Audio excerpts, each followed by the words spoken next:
Hello YouTube. I was working on another video when I took a break and popped over to Facebook. A friend of mine, who without her knowledge has given me plenty of material for these videos, had posted this interview with Professor Jordan Peterson in order to disagree with it. And every comment in response also expressed disagreement or an otherwise negative reaction, but unsurprisingly, none of the comments actually refuted any of Dr. Peterson's core arguments. I, of course, read the interview myself, and I recommend you do the same. It's at this point that I say, if you haven't heard of Jordan Peterson and haven't read or watched what he has to say, then shame on you. This man, in my opinion, is a hero. This is because, despite the fact that he's living in the social justice hotbed of Toronto, home of Gregory Allen Elliott, Stephanie Guthrie, and Big Red herself, Chanty Binks, despite living there and working at a university known for protesting such speakers as Warren Farrell, despite all this, he has taken an extremely public stance against using made-up gender pronouns and against political correctness in general. Now, most of the reporting on this has focused on his refusal to use these pronouns, and the narrative has been that he is fighting against political correctness and social justice.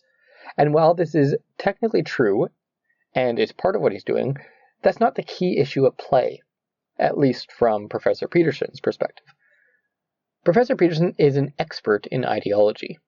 He has studied Nazi Germany, Soviet Russia, and Maoist China, among others, from a psychological perspective.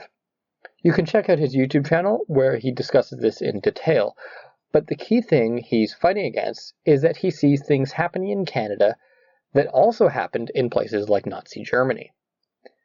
And the breaking point for him was when it was written into law that he must or is compelled to use certain language. This is fundamentally different than a law preventing you from using certain language, although that's not good either. But once laws come in telling you what language you must use, that gives the government an avenue by which they can directly control the population. It's authoritarianism, plain and simple. I'm not going to go into more detail about that because I am not as much of an expert as Professor Peterson, and there's a lot of material online now where you can hear what he has to say on the topic, and I don't think there's any way I can explain it any better than he does himself. So I'm going to leave some links in the description below to some of his videos. But there's something I want to talk about, because after reading that interview that was posted on Facebook, I myself got the urge to go watch some of his other material. So I went to his YouTube channel and I saw that he had a new video. And it's the content of that video that I want to discuss now. In that video, Professor Peterson is correcting an article written about him, and in the course of explaining the consequences of what he has done, he talks about the Ontario Social Justice Tribunal. Yes, that's right. Ontario has social justice tribunals. They're written into law under the Human Rights Code of Ontario. Just the fact that they're called that is frightening in and of itself.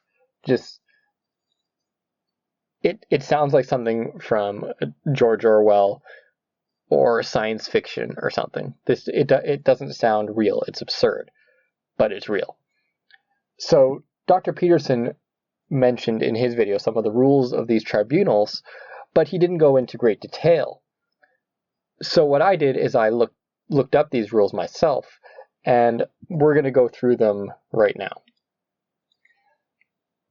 So there's a link below to the full document. I'm not going to read the whole thing. I'm just going to go through a few sections that highlight some of the more terrifying aspects of it. Now, as I read this, I want you to imagine that I'm reading to you rules from, say, Communist China or North Korea or the Soviet Union, and see if that sounds more plausible than the fact that this is an Ontario tribunal. So, section A3.1 reads, The rules and procedures of the tribunal shall be liberally and purposefully interpreted and applied to a. Promote the fair, just, and expeditious resolution of disputes. b. Allow parties to participate effectively in the process, whether or not they have a representative. c. Ensure that procedures, orders, and directions are proportionate to the importance and complexity of the issues in the proceeding.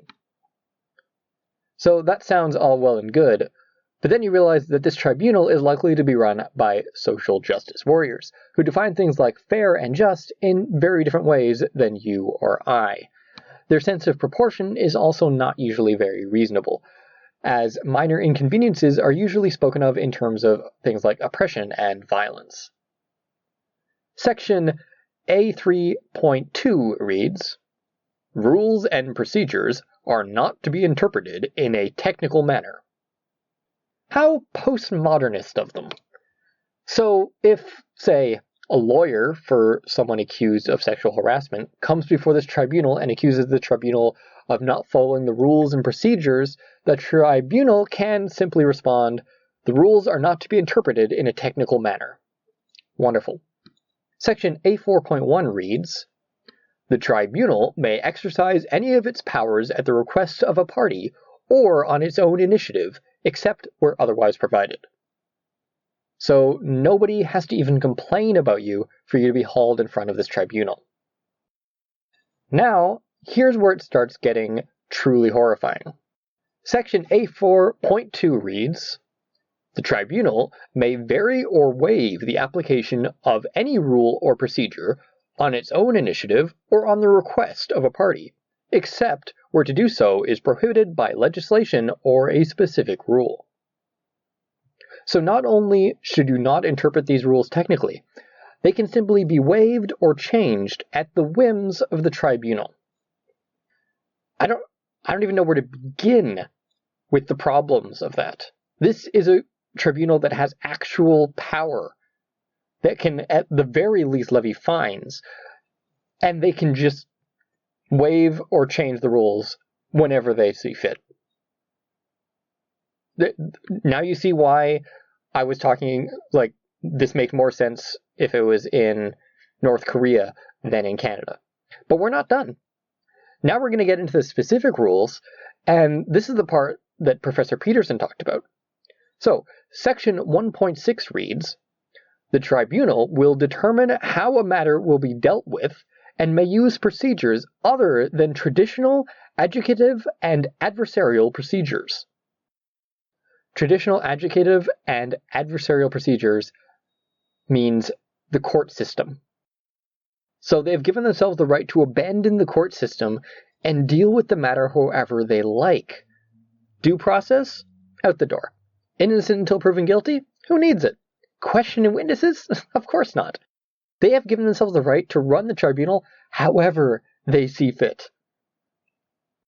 Section 1.7 reads, in order to provide for the fair, just, and expeditious resolution of any matter before it, the tribunal may a. Lengthen or shorten any time limit in these rules. We know the rules say you have 3 months to provide documentation, but the tribunal has decided that you have 15 minutes. B. Add or remove a party. We're going to have to ask your lawyer to leave. He's being too adversarial. H. Define and narrow the issues in order to decide an application. We understand, sir, that you only grabbed that woman to push her out of the way of traffic, but we've decided to narrow the issue down to the fact that you grabbed her without her permission. J. Determine and direct the order in which evidence will be presented. We know that the events happened in chronological order, but the tribunal has decided to order the evidence based on theme, beginning with the theme of examples of racism. N. Limit the evidence or submissions on any issue. In order to expedite this process, we have decided to limit evidence to only the theme of examples of racism. P. Require a party or other person to produce any document, information, or thing, and to provide such assistance as is reasonably necessary including using any data storage, processing, or retrieval device or system to produce the information in any form. Yes, sir, we understand that you've only been accused of harassment, but we need to look at your hard drive and any USBs you may have to determine if you have any secrets relevant to these hearings. Don't worry, you can trust us. Q. On the request of a party, require another party or other person to provide a report, statement, or oral or affidavit evidence. Right to remain silent? This isn't an American cop show. Take the stand immediately and explain why you harassed that girl. T. Attach items or conditions to any order or direction. By the way, when you take the stand to explain why you harassed that girl, you can't claim innocence or provide justifications for your action. U. Consider public interest remedies at the request of a party or on its own initiative, after providing the parties an opportunity to make submissions. The tribunal has received submissions from both parties and has determined it would be in the public interest to have you chemically castrated. W. Take any other action that the tribunal determines is appropriate. We have decided that for the rest of the hearing, the accused shall stand on one leg and cluck like a chicken. Pretty scary, right? This isn't fiction. This tribunal actually exists and is in operation in Ontario. They've given themselves the right to prosecute people in whatever way they like, and based on those rules, if they want to find a person guilty or punish you, they can do so using a variety of different means. Now, it looks like they can't blatantly break the law by, say, ordering the death penalty, but it seems like any rights you have as an accused person are right out the window. And if you're thinking, oh, well, this couldn't stand up to a complaint or a higher court, you're forgetting that the people who run this are on the right side of history. This is in Canada with Prime Minister Justin I Love Castro Trudeau. So I don't think it's socially acceptable to question this kind of thing in public. So you'd have to take someone with a lot of personal means and nothing to lose in order to properly question this. And even then, the odds of it actually being removed are quite low. And what makes this really scary is that this is the mechanism by which totalitarianism can be enforced. It's already in place. All we need now are a few totalitarian laws for it to enforce. Oh wait, we have one. It's the bill that forces everyone to use people's preferred pronouns.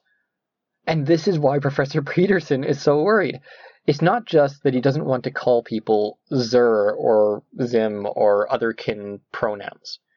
It's that he doesn't want Canada to end up as the next Soviet Russia, marching under the banner of social justice. And it's tribunals like this that prove that he's not crazy and he's not overreacting. In fact, he's likely to end up in front of one of these tribunals sometime in the near future. What do you think his odds are of losing such a case? Do you think he has any chance whatsoever? Now, I don't know if these kind of things exist elsewhere, as Professor Peterson lives in Ontario, and this brought up the relevant code for him. It would not surprise me, though, if these existed all over Canada, and maybe parts of the States. And it really wouldn't surprise me if you started seeing them pop up all over America, as well as Europe. Hopefully, people like Professor Peterson and other heroes like him can keep bringing awareness to this stuff so we can stop it before it goes any further. Now, quite honestly, I'm not overly hopeful that this is going to end anytime soon. But the only thing I think we can do is keep showing this kind of thing. Keep showing these blatant examples of injustice, of unfairness, of systems, of laws, of tribunals that go against most people, I like to think, I hope most people's core values. We got to keep showing them to people so more people can wake up. And I'm not talking about this in the red pill woke sense. I'm not promoting an ideology. I'm promoting people waking up from an ideology and thinking for themselves. You can still be left-leaning, you can still be right-leaning, you can still have political ideas. But people need to wake up to the fact that the social justice ideology that's currently in power, at least in Canada and in parts of the United States and in much of Europe, pretty much the dominant ideology of the Western world, is moving slowly but steadily towards totalitarianism, towards what we've seen within the last 100 years in places like Nazi Germany, Soviet Russia, Maoist China, Cuba, Cambodia, Vietnam, all these places that have adopted this controlling ideology. And the death count is nearly endless. The atrocity count is nearly endless. And it sounds like fear-mongering to say that this can lead that way. And in some sense it is. But I think there's genuine things to be fearful about. And I don't think it's helpful to hide from it. Now, this channel is called Positive Improvement. And I am all about trying to find positive solutions to things. But in this case, I think it's going to have to get worse before it can get better. Because what we've seen is that the further this goes, the further this ideology pushes, the more people wake up to how horrible it is, how unreasonable, how unjust, how against the idea of liberty it is. So all we can do is keep pointing out the areas like this where it's gone too far and cause more people to wake up to it.